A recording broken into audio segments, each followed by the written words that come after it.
commencement était la parole, et la parole, et la parole, et la parole, Christ, radio, parole vie, la radio qui donne à travers la parole. Événement. À cause de la foi, 10e édition.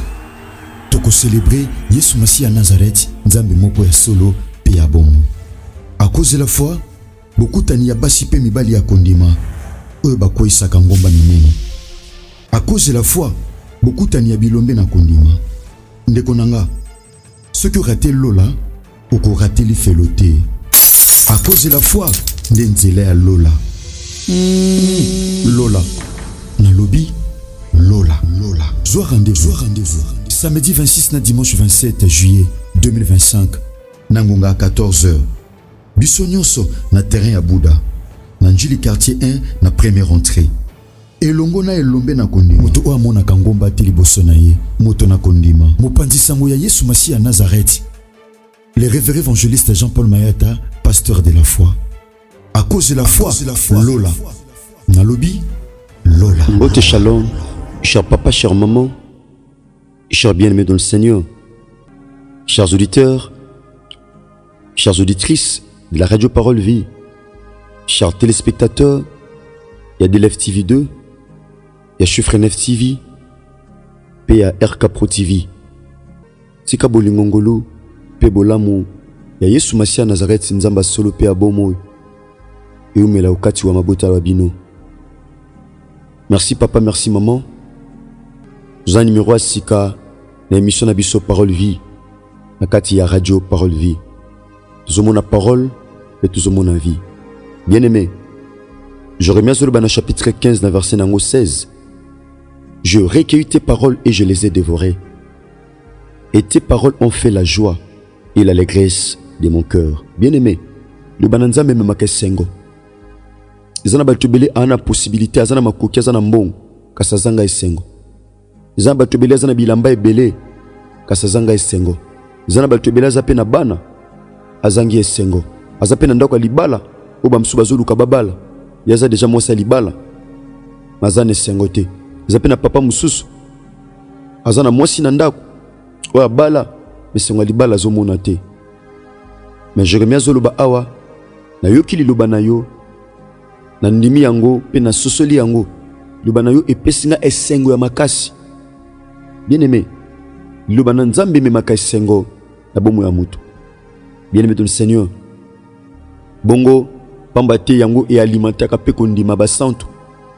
La Bible dit la foi vient de ce qu'on entend et de ce que l'on entend vient de la parole du Christ. Oto yukaka yaka na liloba na Nzambe. Merci papa, merci maman. Nangai to kabula tem moko na tonga lelo eko pambola biso bana kati radio Parole Vie totiaka Christ, le ressuscité du 3e jour, celui qui est passé de la mort à la vie. Totiaka une parole pure sans mélange. Totiaka sango malam. Nous prêchons Christ. Nous sommes les prédicateurs de la bonne nouvelle. Tozabate sango malam.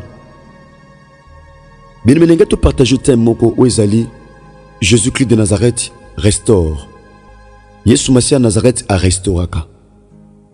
Mon frère, ma soeur, tu bon de la et pas tu zoami yambo tout ça la lecture yali loba nzambe otokota na katalika muna biso to lengeli na tongwa lelo to pe na butwa lelo to pousse liboso na yo mosanto wa Israël pona libaku malamu to zuli bosono ya okabola sango malamu. Dit, les Écritures tuent, mais c'est l'Esprit qui vivifie. Au lieu de santo nanzambe pesa bomoy, afin que le loba oezoteama et même ma lumière, na peuple na yo. Bongo na kombo na Yesu Masi à Nazareth. Nzambe moko tondimela, nzambe ya elombe, ndekolo to sambeli pa ino na kondima. Petolobi, amen. Merci papa, merci maman. Thème de Zolo Benatonga Lelo, Ezali, Jésus-Christ de Nazareth restaure. Bien aimé, tant de Zolo ba restaurer, verbe restaurer. Restaurer, c'est tout simplement réparer. Bien aimé, il y a un Dieu qui répare. Et Zananzambe o a réparaka. N'engana rappelons mon frère, ma soeur. Tom sous santé et simbate. Tom sous vie chrétienne et lemba. Ubungisa eloko mo mutuya. Au perda espoir. Au perda même équilibre spirituel. Au perda nyonso. Yaya. Au perda même makasi. Au perda kimia. Au perda espoir. Comment mituna na vie. Bien aimé. Au perda ta sous santé. Tom so le cas d'opération moko songolo. Au le cas na situation moko na ba circonstance moko songolo. Au passé na ba période moko songolo. Oyo bien aimé dans le Seigneur. Et tika bilembo malamu te na bomo na yo. Mais je me te dire ce matin, Jésus-Christ de Nazareth restaure. Il y a un Dieu qui restaure. De cause na nanga na tongwa lelo, topi na butwa lelo. Nebito jamais na continent nini. Bien aimé dans le Seigneur. Nazo tia yo ndeti nazo mona yo. Bien que naza na kata studio, na radio Parole Vie. Bien aimé, il y a un Dieu qui restaure. Problème wane ko tikala ka problème soki yo moko lati on nzoto lokola problème. Likambo wane ko tikala likambo. Soki yo moko lati on nzoto lokola likambo. Stérilité wane ko tikala stérilité. Soki yo moko lati on nzoto lokola stérilité. Bien aimé, il y a un Dieu qui restaure. C'est Jésus-Christ de Nazareth. Bien aimé, restaurer signifie réparer. Signifie aussi remettre en bon état. Bien aimé, on ne peut que restaurer ce qui a été détruit ou ce qui est détruit. Babongisa ka ke loko e beba. Bien aimé, n'habite tom sous santé beba. Tom sous réputation na yo beba. Tom sous musala e beba. Tom sous libala e beba. Tom sous ba faire e kufa e beba. Tom sous ba domaine belé na vie na yo, bien aimé. Et kufa. Mais j'aimerais te dire ce matin, il y a un Dieu qui restaure. Père lembanangate ko restaurer. Et là on n'a ko lembananango. Bien aimé. À cause ça Sarah, celle qui avait doublement dépassé l'âge de la ménopause, elle a été réparée par Dieu. Dieu l'avait restaurée. Abraham, bien aimé de le Seigneur, na âge à 80 ans qu'on réalisait, il y a un Dieu qui restaure. Il y a un Dieu qui restaure. Mais restaurer, c'est rétablir ses forces. Kozwa couleur ya sika, kozwa élan sika. C'est ça restaurer. Kobongisa. Rétablir, remettre en vigueur. C'est ça restaurer, bien aimé de le Seigneur. Nous lisons rapidement la parole de Dieu. Nous sommes dans le livre d'Ézéchiel, chapitre 37. Nous commençons par le 3e verset. Il est dit ceci. Il me dit, fils de l'homme, ces eaux pourront-ils revivre? Je répondis, Seigneur éternel, tu le sais. Il me dit, prophétise sur ces eaux et dis-leur, osement de sécher, écoutez la parole de l'Éternel. Oh, j'aime la parole. Awa, Dieu avait eu la résolution de restaurer ce peuple. Nzamba zoki makoke ko pesa makasi ya sika na libota na ye. Nzamba zoki résolution azoki makanisi parce que personne mutu moko ta koki ko longola o nzambe si abongisi. O nzambe si arrêté.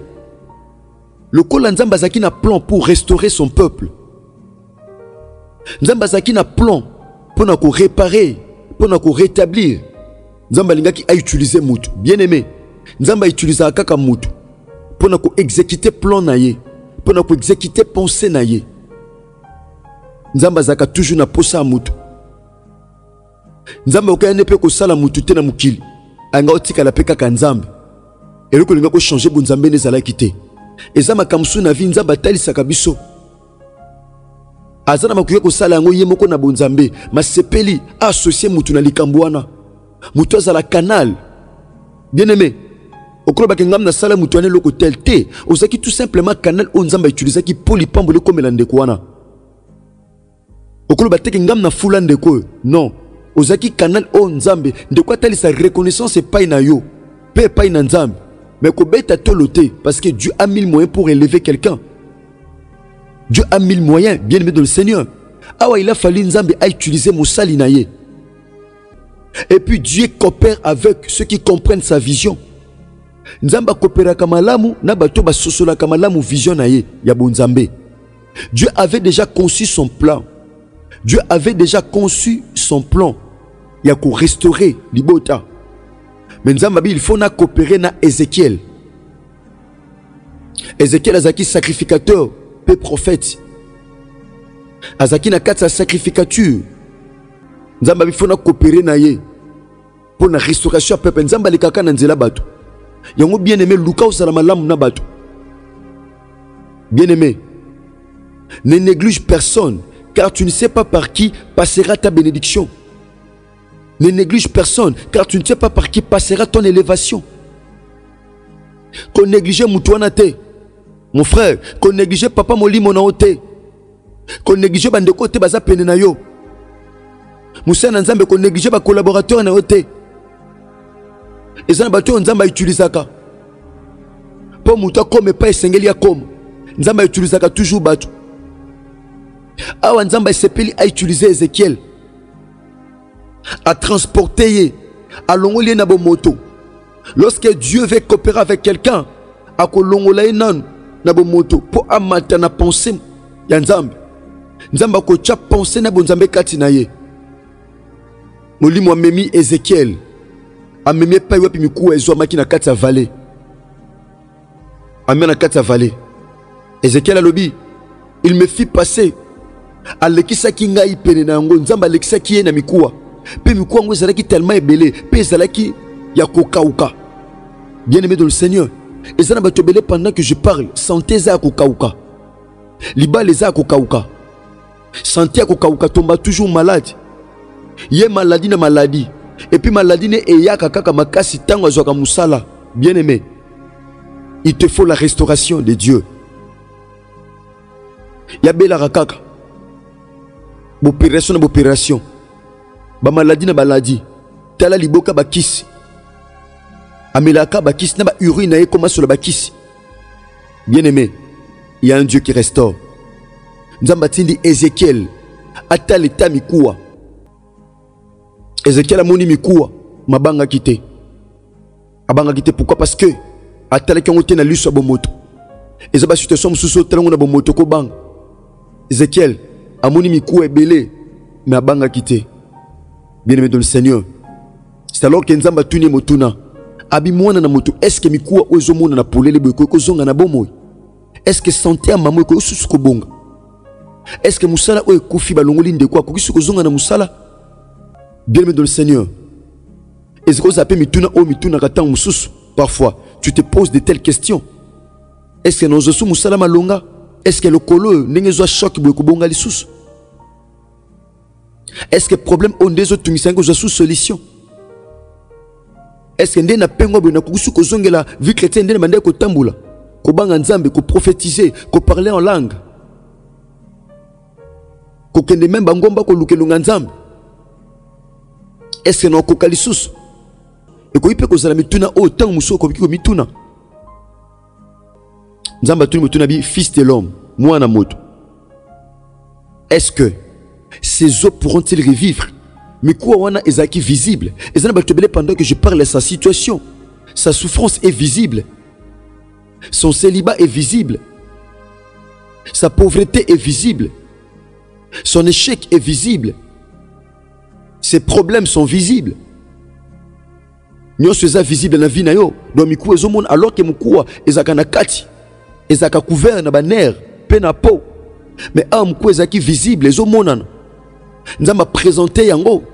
Ndenge Nzamba telemisinga na tongwa lelo. A présenté nga situation na mon frère. Comment est-ce comment mukuwa? Ozaka likolo, okoma na se. Ninga apôtre Paul azoloba. Na Galates chapitre 5 verset 7. Abi bozalaki malamu. Bozaki malamu na Nzambe. Bande ko kimambang. Vie bande ko kende bien. Nana telemisa bino. Qui vous a fait arrêter? Vous courriez bien. Qui vous a arrêté? Alors cette influence ne vient point de celui qui vous a appelé.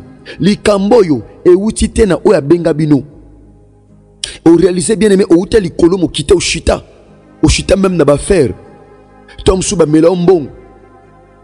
Tom Sulikamo ko songolo ya passe comme la yo et mettez au par terre au comment mukua mais Nzambe abani déjà processus naye et on peut sa solution atindi mosali naye abi mwana moto est-ce que miko kozonga na bon moy bien aimé Ézéchiel a répondre abi Seigneur éternel tu le sais Kolo Yahweh oyebi abengeli boso Kolo yami bale Yahweh Nzambe ozange bande pozanga souka yondo yebi bien aimé pour ta situation Dieu le sait Nzambe ebinyoso et comme dans le livre à Job je reconnais que tu peux tout et que rien ne peut s'opposer à tes pensées je reconnais que tu peux tout nazo reconnaître nazo yeba c'est Job qui le dit